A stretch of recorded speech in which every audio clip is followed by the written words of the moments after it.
మండుతున్న ఎండలు, తాగునీటి కోసం జుక్కల్ నియోజకవర్గ ప్రాంత ప్రజల కష్టాలు.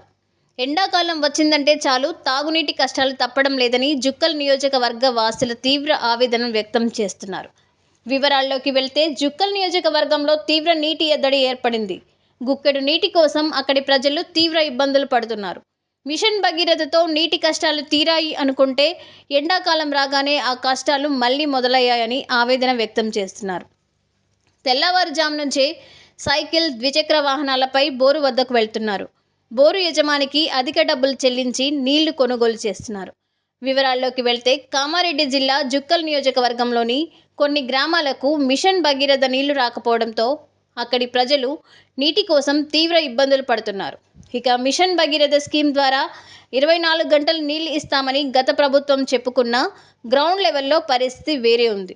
రిజర్వాయర్లలో నీళ్లున్నా నిర్వహణ లోపాలు, పైప్ లైన్ సమస్యలతో వారానికి ఒకసారి కూడా నీళ్లు రాని పరిస్థితి అక్కడ కనిపిస్తుంది.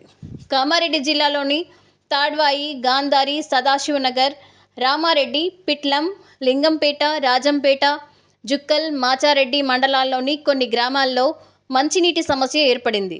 ఇక జిల్లా వ్యాప్తంగా 277 పైపు లీకేజీలు ఉన్నట్లు అధికారులు గుర్తించారు.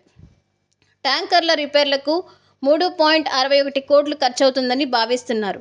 అయితే ఎండలు మండుతున్న వేళ జుక్కల్లో గత 5 రోజులుగా మిషన్ భగీరథ నీరు రాకపోవడంతో ప్రజలు తీవ్ర ఇబ్బందులు ఎదుర్కొంటున్నారు. దాదాపుగా 2018 కుటుంబాలు తాగునీటి కోసం ఇక్కట్లు పడుతున్నారు. అదే అదునుగా నీటి వ్యాపారులు ట్యాంకర్కి 1200 నుంచి 1500 వసూలు చేస్తున్నారని ఆ ప్రాంత ప్రజలు ఆవేదన వ్యక్తం చేస్తున్నారు.